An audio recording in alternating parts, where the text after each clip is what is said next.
Maaf ya. Halo semuanya.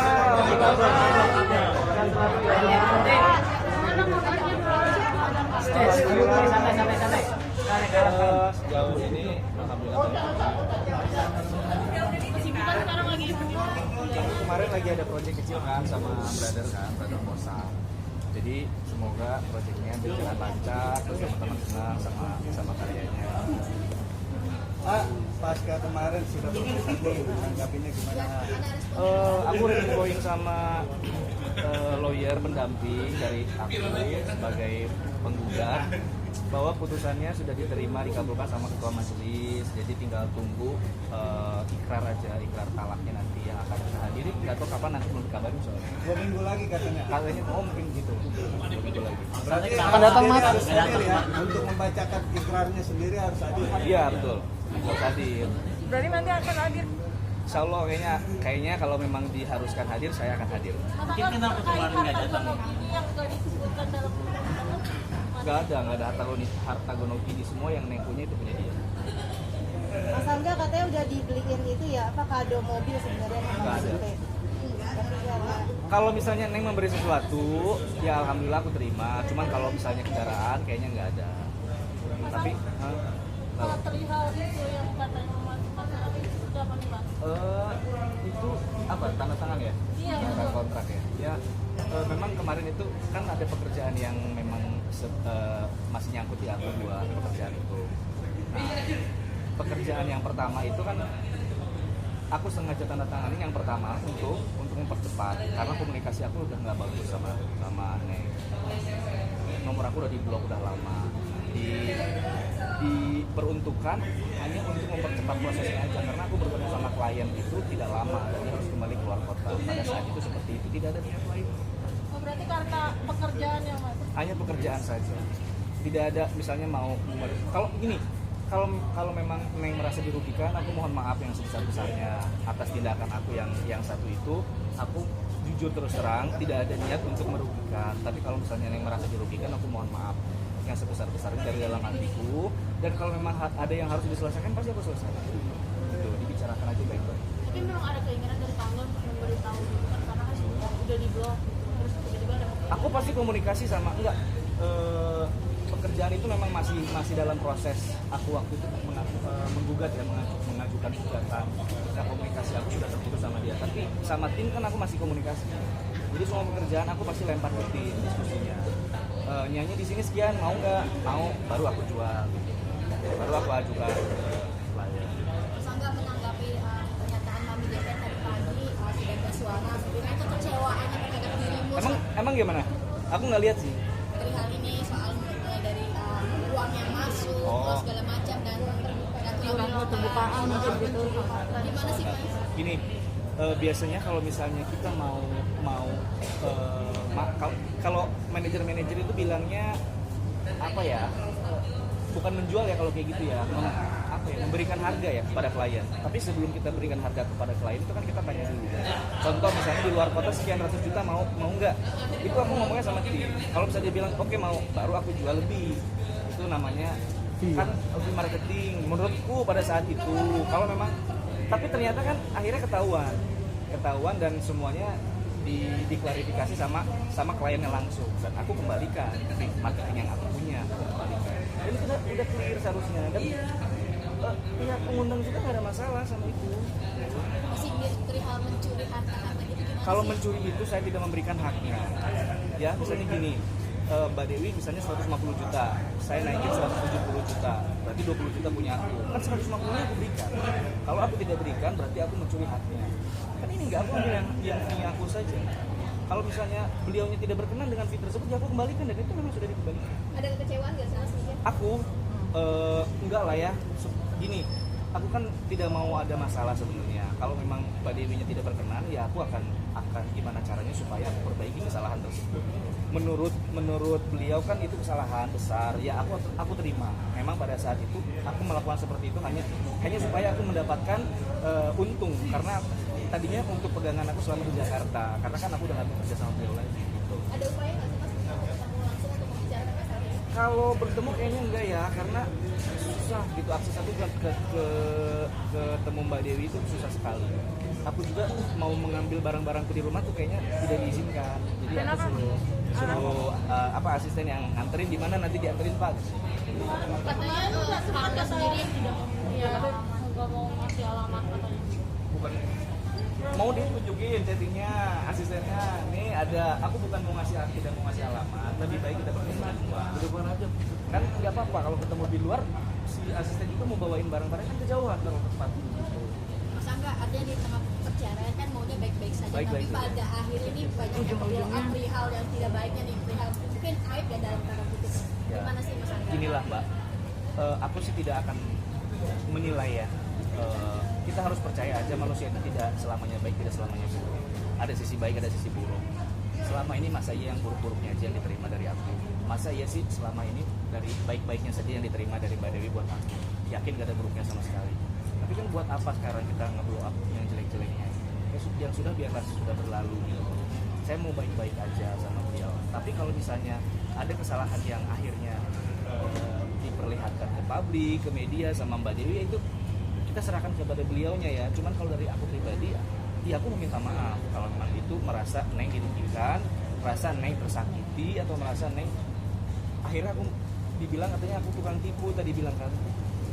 Ya aku nggak akan bisa nyalahin dia. Cuman kalau memang demikian ya aku minta maaf yang sebesar-besarnya. Tapi ada kekecewaan nggak sih? Kalau kecewa enggak lah ya. Kalau kecewa tuh lebih ke kayak penyesalan hati gitu yang tersakiti. Kalau aku nggak kecewa ya, gimana ya cara menyikapinya. Kalau aku salah ya aku minta maaf gitu aja. Ada upaya memperbaiki komunikasi mungkin Mas? Kalau dari aku sih pengen, cuman kalau dari aku nggak mau maksa ya.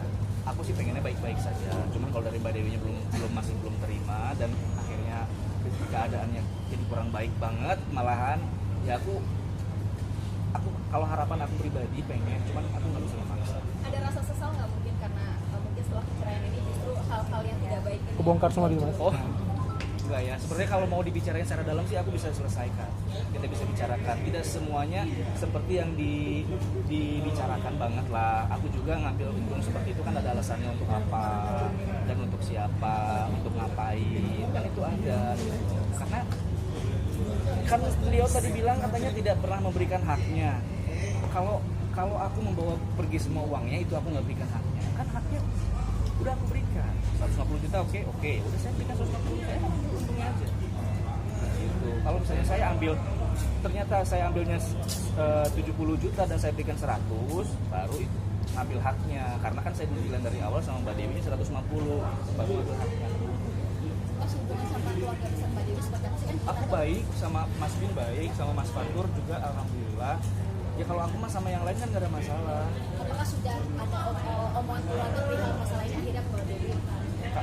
Kayaknya belum deh. Belum ada yang komunikasi yang bisa. Ya kalau aku sih kalau mau ada yang bicarakan sih nggak apa-apa bicarakan aja. Kalau aku mah nggak pernah melarang dan nggak pernah menutup diri ya. Berarti hal ini merupakan salah satu alasan perceraian juga atau seperti apa? Enggak. Finansial sih Mas katanya. Apa? Lebih ke finansial. Faktor utamanya gitu. Kalau aku rasa sih bukan. Karena kan dari aku pihak penggugat ya. Kalau dari aku sih bukan itu masalahnya. Aku tekankan sekali lagi. Jadi apa? Ada deh. Masnya nanti blok nomornya sudah dari berapa lama? Dari tahun Semenjak pertama bertengkar 2 bulan lah ada 2 bulan yang lalu. Sampai sekarang udah hampir mau 3 bulan. yang blok berarti Mbak Dewi ya? Duda ini gitu pelajarannya. Pelajarannya harus lebih hati-hati. Harus lebih hati-hati dalam bertindak. Harus bisa lebih mengerti pasangan, harus bisa mengerti karakter. Karena terkadang kita masih punya egois. Kita misalnya contoh, aku kalau nggak ngerti, aku pengennya diperhatikan, dimengerti terus ya. Nah hal-hal kayak gitu tuh ya harus kita mengerti pelajaran-pelajaran seperti itu. Mungkin untuk nanti suatu saat pasangan aku ke depannya aku akan lebih mengerti, dan begitupun pasangan beliau ya. Aku harap sih yang pasti yang terbaik. Kalau bisa dijodohin aku nggak baik ya nggak apa-apa, itu haknya dia. Berarti tidak akan menutup hati ya? Siapa aku? Jangan dong, kalau ditutup hatinya ntar gimana? Mas kapok sama artis Nah, yang menarik nih kan, setiap podcast selalu ada bahasa kapan bercerai dan bercerai. Akhirnya ini selalu Ya Bapak. Doa kalau gimana? Ya kan itu tadi aku bilang, kalau misalnya omongan kan doa, kalau kita mau berucap yang baik-baik saja, jangan berucap yang kurang bagus. Kalau misalnya ada omongan dari aku tentang pertengkaran selalu kita bercerai, ya akhirnya terbukti gitu. Aku sih mungkin emosi, ya namanya emosi, aku tidak mau menyalahkan, tapi pada akhirnya aku tahu alasannya beliau kenapa meminta bercerai dan berpisah. Ya sudah, karena kalau misalnya aku lanjutkan kayaknya tidak akan baik yang kedua. Pas itu selama masa pernikahan nggak pernah bisa marah nih sama Aku kalau marah sih pernah, itu manusiawi. Cuman kalau marah yang hebat sampai kayak kemarin ini kayaknya nggak pernah. Aku selalu berusaha untuk gimana caranya kita baik-baik aja deh, ya udahlah kalau sudah berpanjang biasanya kayak gitu. Tapi kalau yang kali ini kayaknya aku udah marah sama dia gitu pada saat itu, makanya akhirnya tidak bisa diperbaiki sampai sekarang. Marahnya kenapa sampai hebat begitu? Ada deh. Jadi puncaknya kemarin ya Mas ya. Di saat pertengkar di hari itu juga. Iya. Apa sih permasalahannya? Ayah Mas Angga. sempat bilang juga kalau tuh sebenarnya masih sayang ya sama Mami itu. Kalau aku mah nggak munafik ya, cuman mungkin lebih ke kayak saudara aja sekarang. Saya seperti saudara, rindu seperti saudara. Kalau aku mah nggak gimana ya, aku nggak pernah fake gitu. Kalau suka kalau enggak. Dan aku nggak pernah mau diajak settingan settingan. Karena Tapi sebenarnya- perasaan pasti. Tapi sebenarnya masih ada rasa sayang kalau Mami itu. Saya sebagai saudara. Kak, berarti udah bisa rumah nih mungkin sekarang ngekos atau gimana sih? Aku, Iya. iya. Kamera aja, Mas. Tinggal di rumah kos. Rumah kos, aku tinggal sendiri di sana. Kalau buat aku pribadi sih cukup. Karena yang mau ngapain memang mewahan. Biaya besar, bergayalah sesuai isi dompetmu, kan selalu kayak begitu ya. Kan kalau kita nggak punya ngapain kayak gitu ya. Tapi kan pas keluar dari rumah Mami sendiri gitu juga Nggak bawa apa-apa. Ya, aku hanya bawa barang-barang aku aja. Ya barang-barang yang di sana semua kan punya dia.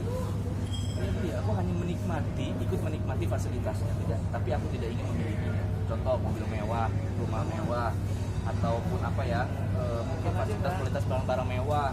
Ya, kalau misalnya ada yang pernah diberikan sama aku dulu ya aku bawa.